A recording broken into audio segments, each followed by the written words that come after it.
หนุมานมาถึงกรุงลงกาแล้ว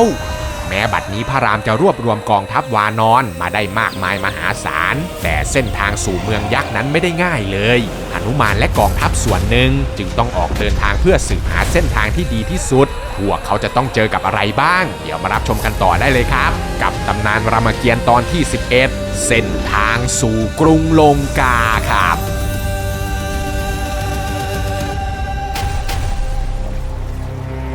ณเขาคันธมาศกองทัพวานอนมากมายมหาศาลของพระรามก็พร้อมแล้วที่จะมุ่งหน้าสู่กรุงลงกาแต่ทว่าสุครีพนั้นนะครับยังเห็นว่าเหล่าวานอนนั้นยังไม่เชี่ยวชาญในเส้นทางหากออกเดินทางในทันทีเนี่ยก็อาจจะทำให้พลาดพลั้งแก่ศัตรูได้สุครีพจึงเสนอว่าควรจะส่งหนุมานองคตและก็ชมพูพานให้นำกองทหารจำนวน2 สมุทรไปสืบข่าวและศึกษาเส้นทางดูก่อนซึ่งพระรามเนี่ยก็เห็นด้วยนะครับเขาจึงมอบหมายหน้าที่ให้แก่หนุมานนำเอาแหวนกับสบายของนางสีดานำติดตัวไปมอบให้แก่นางสีดาด้วยถ้าหากได้เจอกันหนุมานก็ยินดีที่ได้รับหน้าที่อันสำคัญนี้แต่ทว่านางสีดานั้นไม่เคยพบเห็นหนุมานมาก่อนจะทำยังไงเพื่อให้นางสีดาเชื่อใจหนุมานได้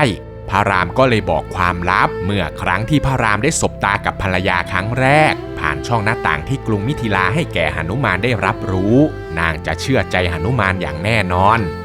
เมื่อได้รับภารกิจมาแล้วหนุมานก็เร่งจัดขบวนพากองทัพวานอนของตนออกเดินทางจากเขาคันธมาศมุ่งตรงสู่กรุงลงกาทันทีกองทัพของหนุมานเนี่ยนะครับบุกป่าฝ่าดงมาได้ไกลประมาณ3 โยชน์ตะวันก็ตกดินพอดีกองทัพวานอนของหนุมานจึงตัดสินใจหยุดพักผ่อนนอนหลับอยู่ที่บริเวณสระโบกขรณีแต่ทว่าเวลาเที่ยงคืนวันนั้นเองล่ะครับขณะที่เหล่าวานอนกำลังนอนหลับไหลยักษ์ที่ชื่อปักลันก็โผล่ขึ้นมาจากน้ำซึ่งเจ้ายักษ์ตัวนี้นะครับเคยเป็นเทวดามาก่อนแต่ดันไปเล่นชู้กับนางฟ้าผู้รับใช้พระอิศวรก็เลยถูกพระอิศวรสาปให้ลงมาเฝ้าสระโบกขรณีให้คอยจับพวกสัตว์ที่ล่วงล้ำเข้ามาในอาณาเขตกินเป็นอาหารโดยคำสาปนี้จะสิ้นสุดลงก็ต่อเมื่อยักษ์ปักลันถูกทหารของพระนารายณ์ลูบหลังเท่านั้นและวันนี้ล่ะครับยักษ์ปักลันก็โชคดีที่ได้พบกับทหารของพระนารายณ์มากมายแต่ด้วยความหิวโหยยักษ์ปักลันก็เลยเห็นไพร่พลลิงเป็นอาหารแทนที่จะเป็นผู้ที่มาช่วยเหลือตนเจ้ายักษ์จึงค่อยๆย่องตามหาหัวหน้าฝูงวานอนเพื่อจะจัดการกับตัวหัวหน้าก่อนจนกระทั่งเจ้ายักษ์ปักลันเหลือไปเห็นองคตผู้มีกายสีเขียวยักษ์ปักลันจึงคิดว่าตัวนี้แหละน่าจะเป็นหัวหน้าจะต้องรีบฆ่าให้ตายโดยเร็วยักษ์ปักลันไม่รอช้าครับกระโดดถีบหน้าอกของลิงตัวเขียวในทันทีทำเอาองคตเนี่ยตกใจสะดุ้งตื่นขึ้นมาและทันทีที่องคตรู้ว่ามียักษ์มาถีบอกของตัวเองเนี่ยก็โกรธจัดเลยนะครับรีบชักพระขันออกมาแล้วเข้าไปต่อสู้กับยักษ์ปักลันอย่างดุเดือดเสียงการต่อสู้เนี่ยดังสนั่นหวั่นไหวไปทั่วทั้งบริเวณปลุกให้หนุมานชมพูพานและก็เหล่าทหารวานอนที่เหลือตื่นขึ้นมาทั้งหมดองคตกับยักษ์ปักลันเนี่ยนะครับก็ผลัดกันรุกผลัดกันรับอยู่ได้ไม่นานสุดท้ายองคตที่มีความคล่องแคล่วมากกว่าก็เหยียบเข่าของเจ้ายักษ์ก่อนจะถีบจนเจ้ายักษ์เสียท่ารีบขอยอมแพ้เพื่อเอาชีวิตรอดยักษ์ปักลันเนี่ยนะครับพยายามขอความเมตตาเล่าเรื่องราวของตนเองให้ฟังว่าทำไมเขาถึงมาอยู่ตรงนี้และพอเมื่อองคตได้รู้เรื่องราวของเจ้ายักษ์ปักลันทั้งหมดเขาก็ยินดีที่จะช่วยเหลือเจ้ายักษ์รีบยื่นมือไปลูบหลังของเจ้ายักษ์ปักลันเพื่อทำให้มันพ้นคำสาปทันใดนั้นล่ะครับยักษ์ปักลันก็กลายร่างเป็นเทวดาเหาะกลับสู่สวรรค์ไปดังเดิมครับเมื่อเรื่องวุ่นวายทั้งหมดจบลงแล้วนะครับวานอนทั้งหมดก็พากันไปนอนหลับต่อจนถึงเช้าก่อนจะออกเดินทางต่อไปมุ่งหน้าเคลื่อนพลไปตั้งแต่เช้าจนค่ำได้ระยะทางประมาณ5 โยชน์พวกเขาก็ได้มาพบกับเมืองลึกลับอยู่กลางป่าเป็นเมืองที่มีปราสาทราชวังและป้อมปราการสวยงามแต่ไม่มีคนเลยสักคนเดียวเพื่อความปลอดภัยของเหล่าทหารหนุมานจึงขออาสาเข้าไปสำรวจเมืองร้างแห่งนี้เพียงลำพังพญาวานอนเผือกหนุมานเนี่ยนะครับก็เดินเที่ยวชมความสวยงามของเมืองลึกลับอันว่างเปล่าตามลำพังอยู่นานจนกระทั่งได้ไปเจอกับปราสาทหลังหนึ่งที่บนยอดปราสาทนั้นมีหญิงงามนางหนึ่งอยู่บนปราสาทเพียงลำพัง เธอผู้นี้ก็คือนางบุษมาลีที่ถูกพระอินทร์สาปให้มาอยู่ในเมืองมายันเมืองร้างแห่งนี้เพียงผู้เดียวมานานถึง 30,000 ปีแล้วหนุมานที่ได้เห็นนางบุษมาลีเนี่ยก็ตาลุกวาวเลยนะครับและก็เกิดความสงสัยว่าทำไมเธอถึงมาอยู่ที่นี่คนเดียวพญาวานอนไม่รอช้ากระโจนตัวขึ้นไปเพื่อพูดคุยกับนางทันทีฝ่ายนางบุษมาลีที่อยู่คนเดียวมานานถึง 30,000 ปีไม่เคยเห็นใครมาก่อนเลยเมื่อนางได้เห็นวานอนเผือกก็ตกใจกลัวไม่รู้ว่าจะทำยังไงก็เลยรีบเอ่ยปากไล่พญาวานอนบอกว่ามาทางไหนก็กลับไปทางนั้นเลยแต่เจ้าลิงเผือกที่เห็นสาวงามไล่ตัวเองเนี่ยกลับตกหลุมรักนางนะครับพยายามเข้าไปเกี่ยวพาราสีบอกว่าตัวเองเป็นถึงทหารของพระนารายณ์เลยนะมีอะไรให้ช่วยเนี่ยก็บอกมาได้เลยเมื่อนางบุษมาลีได้รู้ว่าหนุมานเป็นทหารของพระรามก็ดีใจอยู่ในอกเล่าเรื่องราวของตนให้แก่หนุมานได้ฟังว่าตนเนี่ยเป็นนางฟ้าที่ถูกพระอินทร์สาปในฐานความผิดที่เป็นแม่เสือให้ท้าวตาวันกษัตริย์แห่งมายันมารักกับนางรำพานางฟ้าที่พระอินทร์แสนโปรดปรานพระอินทร์ก็เลยโกรธมากสาปให้ท้าวตาวันกับไพร่พลกลายเป็นหินและก็สาปนางที่เป็นแม่สือให้มาเฝ้าเมืองร้างมายันแห่งนี้จนกว่าจะได้พบกับทหารของพระนารายณ์จึงจะพ้นคำสาปและได้กลับสู่สวรรค์ดังเดิมและวันนี้เธอก็โชคดีมากที่ได้พบกับหนุมานแต่เพื่อความแน่ใจเนี่ยนะครับนางบุษมาลีจึงท้าทายกับหนุมานว่าถ้าหากหนุมานเป็นทหารของพระรามจริงๆก็ให้แสดงอิทธิฤทธิ์หาวเป็นดาวเป็นเดือนให้ดูหน่อย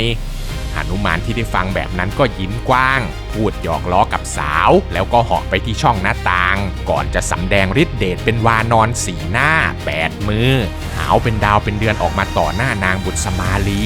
จนนางเนี่ยตกใจกลัวร้องกรี๊ดรีบปิดหน้าปิดตาเพราะความตื่นเต้นตกใจหนุมานเห็นดังนั้นก็ยิ่งชอบใจนะครับรีบคืนร่างเดิมแล้วเข้าไปปลอบสาวให้หายกลัวก่อนจะอุ้มนางบุษมาลีมานั่งตักเกี่ยวพาราสีกันอยู่สักพักจนในที่สุดหนุมานก็ได้นางบุษมาลีมาเป็นเมียคนแรกครับแต่หนุมานก็อยู่กับนางบุษมาลีนานไม่ได้ต้องรีบโบกมือลาก็จะต้องไปทำภารกิจให้แก่พระรามต่อนางบุษมาลีที่แม้จะเสียใจมากแต่ก็ไม่รั้งขอให้ผัวอยู่กับตนยินดีปล่อยให้หนุมานไปทำตามหน้าที่พร้อมกับช่วยบอกเส้นทางสู่กรุงลงกาให้แก่หนุมานว่าให้เขาเนี่ยเดินทางต่อไปอีก9 โยชน์ก็จะได้พบกับแม่น้ำใหญ่ที่มีนางอัปสรรักษารอให้ถามทางอยู่กลางน้ำหนุมานก็รับเอาคำของนางบุษมาลีมาแล้วจุ๊บลาก่อนจะโยนเธอกลับขึ้นสู่สวรรค์ไปดังเดิมครับจากนั้นนะครับหนุมานก็กลับออกมาจากเมืองมายันแล้วมาเล่าเรื่องราวทั้งหมดที่เกิดขึ้นให้แก่องคตชมพูพานและก็พรรคพวกได้ฟังว่าตนเนี่ยได้ไปเจออะไรมาบ้างก่อนจะชักชวนทั้งหมดให้เดินทางต่อกันในรุ่งเช้าไปตามเส้นทางที่นางบุษมาลีบอกไว้ไม่นานครับกองทัพวานอนของหนุมานก็ยกพลมาตามเส้นทางได้อีก9 โยชน์และก็ได้มาเจอกับแม่น้ำใหญ่ที่มีนางอัปสรนั่งอยู่กลางแม่น้ำหนุมานจึงเหาะไปสอบถามเส้นทางกับนางอัปสรจนได้ทราบข้อมูลที่จำเป็นทั้งหมดแล้วหนุมานก็กล่าวขอบคุณแล้วจึงเหาะกลับมาหากองทัพเพื่อบอกให้เหล่าวานอนพักผ่อนเล่นน้ำรอก่อนสักแป๊บหนึ่งส่วนหนุมานก็ไปร่ายเวทมนต์เนรมิตกายให้ใหญ่โตเพื่อจะใช้หางของตัวเองพาดเป็นสะพานให้เหล่ากองทัพวานอนใช้เดินข้ามแม่น้ำใหญ่กันต่อไปเมื่อกองทัพวานอนข้ามแม่น้ำมาได้แล้วพวกเขาก็เดินทางต่อไปอีกถึง15 โยชน์จนมาถึงหน้าถ้ำแห่งหนึ่งริมเขาหิมติรันกองทัพวานอนทั้งกองทัพก็ต้องพากันหยุดอยู่กับที่เพราะไม่รู้ว่าจะไปทางไหนต่อเนื่องจากทางข้างหน้านั้นนะครับเป็นมหาสมุทรที่กว้างใหญ่สุดลูกหูลูกตามองไปไกลแค่ไหนก็ไม่เห็นอีกฝั่งเลยค่ำคืนนั้นล่ะครับพวกเขาจึงปักหลักอยู่ที่หน้าถ้ำไปก่อนเพื่อคิดหาทางกันต่อไปขณะที่เหล่าวานอนกำลังนั่งรอบกองไฟด้วยความท้อแท้และอ่อนแรงอยู่นั่นเองหนุมานที่เห็นเหล่าทหารวานอนเริ่มคิดยอมแพ้จึงลุกขึ้นพูดเพื่อปลุกใจเหล่าทหารว่าภารกิจที่ได้รับมอบหมายจากพระรามนั้นไม่ว่าจะยากลำบากเพียงใดก็จะต้องทำให้สำเร็จพร้อมกับยกตัวอย่างถึงพญาสดายุพญานกที่ยอมสละชีวิตของตัวเองเพื่อพระรามกับนางสีดาเพื่อเป็นขวัญกำลังใจให้กับพวกทหารตอนนั้นเองล่ะครับชื่อของพญาสดายุก็ดังไปเข้าหูของพญานกยักษ์สัมภาทีพี่ชายของพญานกยักษ์สดายุ ที่ตอนนี้เป็นพญานกตาบอดและขนร่วงหมดทั้งตัวและกำลังนอนอยู่ในถ้ำเมื่อพญานกสัมภาทีได้ยินว่าน้องชายตายไปแล้วก็ตกใจมากรีบพุ่งตัวออกมาที่หน้าถ้ำจนเหล่าทหารวานอนพากันตื่นกลัววิ่งหนีแตกกระเจิงไปซ่อนตามซอกหินเหลือก็แต่3แม่ทัพวานอนเท่านั้นที่ยืนตั้งหลักเพื่อเตรียมต่อสู้แต่พญานกสัมภาทีนั้นไม่ได้มาหาเรื่องครับเขาแค่ต้องการมาถามว่าน้องชายเขาเป็นอะไรตายหนุมานจึงเล่าเรื่องราวเหตุการณ์ในตอนที่ทศกัณฐ์ไปลักตัวนางสีดาแล้วมีพญานกสดายุเข้ามาขัดขวางเอาไว้ก่อนที่จะถูกทศกัณฐ์ฆ่าตายไปในที่สุดสัมภาทีที่ได้ฟังเรื่องราวของน้องก็เสียใจมากจนอยากจะตายตามน้องไปเลยนะครับหนุมานก็เลยต้องเข้าไปปลอบพญานกก่อนจะถามด้วยความสงสัยว่าขนของท่านหายไปไหนหมดทำไมถึงมาอยู่ในสภาพแบบนี้พญานกสัมภาทีก็เช็ดน้ำตาแล้วเล่าว่าสมัยที่ตนกับน้องยังเยาว์วัยอาศัยอยู่บนเขาอัศกันทีรีด้วยกันนั้นมีอยู่วันหนึ่งสดายุตัวน้อยที่ยังไม่รู้จักความเมื่อเห็นพระอาทิตย์ดวงโตก็เข้าใจว่าเป็นผลไม้สุกเลยบินเข้าไปใกล้ๆหวังจะจิกเอาดวงอาทิตย์มากินตนก็เลยพยายามห้ามน้องแต่น้องเนี่ยไม่ฟังสุดท้ายตนก็เลยจำเป็นต้องบินขึ้นไปขวางแล้วเอาตัวของตัวเองป้องกันความร้อนจากดวงอาทิตย์ไม่ให้ไปโดนน้องจนตัวเองถูกไฟเผาไหม้จนขนร่วงหมดซ้ำยังถูกพระอาทิตย์ที่โกรธจัดสาปให้มาอยู่ในถ้ำเขาเหมติรันและขนจะไม่งอกขึ้นมาใหม่จนกว่าเหล่าทหารวานอนของพระนารายณ์ที่จะข้ามไปยังเกาะลังกาจะมาหยุดพักแรมที่หน้าถ้ำแล้วโห่พร้อมกันขึ้นมา3 ครั้งถึงจะพ้นคำสาปพญานกสัมภาทีจึงขอให้หนุมานช่วยคุมไพร่พลมาโห่ร้องให้ตนหน่อยแล้วตนจะตอบแทนด้วยการบอกเส้นทางไปยังกรุงลงกาให้เมื่อหนุมานได้ฟังดังนั้นก็ดีใจครับรีบเรียกไพร่พลวานอนให้กลับมารวมตัวกันแล้วจึงโห่ร้องขึ้นพร้อมกัน3 ครั้งเมื่อสิ้นสุดเสียงโห่ของเหล่าวานอนขนของพญานกยักษ์สัมภาทีก็งอกกลับขึ้นมากลับกลายมาเป็นพญานกที่สง่างามน่าเกรงขามอีกครั้งครับเพื่อตอบแทนที่เหล่ากองทัพวานอนช่วยเหลือพญานกสัมภาทีจึงให้3 แม่ทัพวานอนขึ้นขี่หลังของตนแล้วบินขึ้นไปสู่ยอดเขาคันธสิงสรก่อนจะชี้ให้3 ทหารเอกมองเห็นยอดเขานิลกาลาอันเป็นศูนย์กลางของเกาะลังกาเมื่อ3 พญาวานอนได้จดจำตำแหน่งของเกาะลังกาได้แล้วพญานกยักษ์สัมภาทีก็พาบินกลับมาส่งยังเขาเหมติรันดังเดิมแล้ว3 แม่ทัพจึงมารวมหัวกันเพื่อปรึกษาว่าจะทำยังไงกันต่อดีเพราะเกาะลังกานั้นจะต้องเหาะข้ามมหาสมุทรไปอีกไกลมากแต่ทหารวานอนของพวกเขาไม่มีฤทธิ์มากพอที่จะเหาะข้ามมหาสมุทรกว้างใหญ่นี้ได้หนุมานจึงตัดสินใจให้องคตกับชมพูพานอยู่ดูแลเหล่าทหารวานอนที่ปากถ้ำกับพญานกสัมภาทีไปก่อนส่วนตนเองจะเหาะไปสู่กรุงลงกาเพื่อสืบข่าวเองเมื่อสั่งการเสร็จสิ้นแล้วหนุมานก็ใช้เท้าซ้ายเหยียบฐานยอดเขาเหมติรันแล้วถีบสุดแรงเพื่อส่งตัวให้เหาะทะยานไปสู่ท้องฟ้ามุ่งหน้าไปสู่กรุงลงกาด้วยความรวดเร็วเพียงลำพังทว่าระหว่างทางนั้นเองล่ะครับหนุมานก็ดันได้มาเจอกับนางยักษ์ผีเสื้อสมุทรผู้ที่ทศกัณฐ์แต่งตั้งให้เป็นนายดานเฝ้ามหาสมุทรคอยป้องกันไม่ให้ศัตรูข้ามมายังกรุงลงกาได้เมื่อนางยักษ์ผีเสื้อสมุทรได้เห็นหนุมานที่เป็นลิงแปลกหน้านางผีเสื้อสมุทรจึงรีบถือกระบองพุ่งตัวขึ้นมาจากน้ำเพื่อขัดขวางพญาลิงเผือกเอาไว้หนุมานจึงรีบชักตรีเพชรของตัวเองออกมาต่อสู้กับนางยักษ์ทั้งสองเนี่ยสู้รบกันอย่างดุเดือดกลางมหาสมุทรเกิดเสียงดังสนั่นหวั่นไหวไปทั่วท้องทะเลก่อนที่นางผีเสื้อสมุทรที่มีขนาดตัวใหญ่กว่าหลายเท่าจะอ้าปากของนางเพื่อกลืนหนุมานเข้าไปในท้องหวังจะกินพญาวานอนหนุมานเป็นอาหารฝ่ายหนุมานเองก็ไม่คิดกลัวครับแซงทำเป็นว่าเสียท่ายอมเหาะเข้าไปในปากของนางผีเสื้อสมุทรแต่โดยดีก่อนจะใช้ความว่องไวของตัวเองบินทะลุออกมาทางหูขวาแล้ววนกลับเข้าไปทางหูซ้ายมุดลงไปสู่ท้องของนางยักษ์แล้วใช้ตรีเพชรเชือดแหวกท้องของนางยักษ์ผีเสื้อสมุทรลากไส้ของนางออกมาแล้วตัดแขนตัดขาของนางยักษ์ขว้างทิ้งเป็นเหยื่อให้กับปลากลางมหาสมุทรไปในที่สุดครับ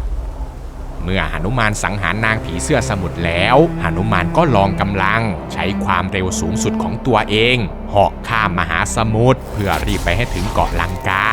แต่ดูเหมือนว่าหนุมานจะเร็วเกินไปครับมันเลยทำให้หนุมานเหาะเลยกรุงลงกาไปตกอยู่ที่เขาโสรสแทน ที่นี่เองหนุมานก็ได้พบกับพระนารถฤาษีและด้วยความซุกซนของหนุมานเนี่ยแหละครับหนุมานจึงนึกอยากจะแกล้งและขอลองฤทธิ์เดชของฤาษีดูสักหน่อยพญาลิงเผือกจึงจัดการแปลงกายเป็นลิงเผือกตัวน้อยทำทีว่าตัวเองเนี่ยเป็นลิงป่าธรรมดาแล้วเข้าไปขอให้พระนารถฤาษีช่วยชี้ทางไปยังกรุงลงกาให้โดยอ้างว่าอยากจะไปเที่ยวเล่นสักหน่อยพระนารถฤาษีเนี่ยก็แปลกใจมากนะครับว่าทำไมลิงป่าธรรมดาถึงอยากจะไปเที่ยวเล่นในเมืองของยักษ์แต่ถึงอย่างนั้นนารถฤาษีก็ใจดีชี้ทางให้แก่ลิงน้อยแต่ลิงน้อยหนุมานเนี่ยกลับไม่ไปในทันทีครับผมปากขอพักอยู่ที่อาสมของฤาษีสักคืนหนึ่งพระนารถฤาษีจึงให้หนุมานเข้าไปนอนในอาสมของตัวเองแต่หนุมานเนี่ยไม่นอนเฉยๆนะครับเขาพยายามขยายร่างของตัวเองให้โตขึ้นเรื่อยๆฝ่ายพระฤาษีเนี่ยก็กลัวว่าอาสมของตัวเองจะพังก็เลยพยายามร่ายมนต์ขยายอาสมของตัวเองให้ใหญ่โตขึ้นตามไปด้วยเมื่อพระนารถฤาษีรู้แล้วว่าลิงตัวนี้ไม่ใช่ลิงธรรมดาและตอนนี้ตนเองก็กำลังถูกแกล้งอยู่พระนารถฤาษีจึงจัดการเสกฝนหาใยให้ตกใส่เพียงแค่เจ้าลิงตัวเดียวอย่างนักยิ่งหนุมานขยายตัวให้ใหญ่แค่ไหนเขาก็จะยิ่งโดนฝนที่หนาวเย็นมากขึ้นเท่านั้นจนสุดท้ายครับหนุมานก็ทนไม่ไหวต้องรีบคืนร่างกลับเป็นลิงเผือกตัวน้อยเหมือนเดิมแล้วรีบมากล่าวขอขมาพระนารถฤาษีที่ล่วงเกินไปซึ่งพระฤาษีก็ไม่คิดเอาผิดอะไรครับสั่งสอนเจ้าลิงน้อยด้วยความเอ็นดูก่อนจะปล่อยให้หนุมานเหาะจากไปเมื่อออกมาไกลจากอาสมของฤาษีแล้วลิงน้อยก็คืนร่างกลับเป็นหนุมานมุ่งหน้าไปสู่เขานิลกาลาศูนย์กลางของเกาะลังกาต่อไปแต่ไม่ทันจะไปถึงครับนางอากาศตะไลผีเสื้อเมืองผู้เฝ้าดูแลเมืองยักษ์อีกชั้นหนึ่งก็โผล่ออกมาสกัดกั้นหนุมานเอาไว้แต่นางก็ต้านหนุมานได้ไม่ไหวครับถูกหนุมานจิกหัวแล้วใช้ตรีเพชรฟันคอจนขาดไปได้อย่างง่ายดายเมื่อการต่อสู้จบลงแล้วตะวันก็ตกดินพอดีพวกยักษ์ก็กำลังเดินกลับเข้าเมืองหนุมานจึงใช้จังหวะนี้แหละครับแปลงกายเป็นยักษ์เดินเข้าไปปะปนกับฝูงยักษ์เพื่อลอบเข้าสู่กรุงลงกาไปเมื่อหนุมานเข้าไปถึงหน้าพระลานแล้วหนุมานก็ร่ายมนต์สะกดให้พวกทหารยักษ์หลับไหลทศกัณฐ์นางมนโทและเหล่าเชื้อพระวงศ์ทั้งหลายต่างก็พลอยหลับไหลไปด้วยหนุมานจึงใช้จังหวะนี้แหละครับออกสำรวจไปทั่วทุกปราสาทในกรุงลงกาเพื่อตามหานางสีดาว่าอยู่ตรงไหนแต่หายังไงก็หาไม่เจอเลยครับจนหนุมานเนี่ยอับจนปัญญาตัดสินใจเหาะกลับไปหาพระนารถฤาษีแปลงกายเป็นเจ้าลิงน้อยเพื่อเข้าไปหลอกถามว่าพญายักษ์ทศกัณฐ์เนี่ยลักพาตัวนางสีดาไปไว้ที่ไหนแล้วตอนนี้เธอได้ยอมเป็นเมียของทศกัณฐ์ไปแล้วหรือยังแม้พระนารถฤาษีจะไม่อยากจะยุ่งเรื่องของพวกยักษ์แต่ก็พอรู้อยู่ว่าทศกัณฐ์นั้นเอาตัวนางสีดาไปเก็บไว้ในสวนขวัญเพราะไม่กล้าเอาเข้าเมืองเนื่องจากเกรงใจนางมนโทและจนป่านนี้นางสีดาก็ยังคงไม่ยินยอมที่จะเป็นเมียของพญายักษ์ซ้ำยังด่าทอว่าร้ายทศกัณฐ์อยู่ทุกวี่ทุกวันเมื่อได้ทราบเรื่องราวจากฤาษีแล้วก่อนที่เจ้าลิงน้อยจะจากไปเนี่ยนะครับพระนารถฤาษีก็เกิดสงสัยขึ้นมาว่าลิงป่าตัวนี้จะสนใจเรื่องนางสีดาไปทำไมลิงน้อยก็เลยตัดสินใจเปิดเผยตัวว่าตนเองเนี่ยคือหนุมานทหารของพระรามที่เดินทางมายังกรุงลงกาเพื่อสืบข่าวนางสีดาเมื่อพระนารถฤาษีได้รู้ดังนั้นก็อวยพรให้หนุมานทำภารกิจให้สำเร็จลุล่วงอย่างที่ตั้งใจหนุมานจึงน้อมรับเอาพรของพระฤาษีแล้วกราบลามุ่งหน้าไปยังสวนขวัญเพื่อตามหานางสีดาต่อไปครับและทั้งหมดนี้นะครับก็คือเรื่องราวการสืบเสาะหาเส้นทางสู่กรุงลงกาที่ผมได้นำเอามาฝากทุกคนในวันนี้นะครับหากมีข้อมูลตรงไหนผิดพลาดหรือตกหล่นตรงไหนไปเนี่ยผมและทีมงานต้องกราบขออภัยทุกคนด้วยนะครับถ้าเพื่อนๆชอบคลิปแบบนี้ก็อย่าลืมกดไลค์กดติดตามแล้วก็แชร์คลิปนี้ออกไปเพื่อเป็นกำลังใจให้กับผมและทีมงานด้วยนะครับหรือเพื่อนๆคนไหนอยากจะสนับสนุนพวกเรามากกว่านี้ก็สามารถสมัครเข้ามาเป็นสมาชิกแบบรายเดือนหรือจะส่งเป็นซุปเปอร์แตงเข้ามาเป็นกำลังใจให้กับพวกเราก็ได้ครับคลิปหน้าอยากจะฟังเรื่องราวเกี่ยวกับอะไรก็คอมเมนต์เอาไว้ได้เลยนะครับผมอ่านทุกคอมเมนต์แน่นอนครับสำหรับคลิปนี้ก็มีเพียงเท่านี้เนาะแล้วเจอกันใหม่คลิปวิดีโอหน้าครับผมสวัสดีครับบ๊ายบาย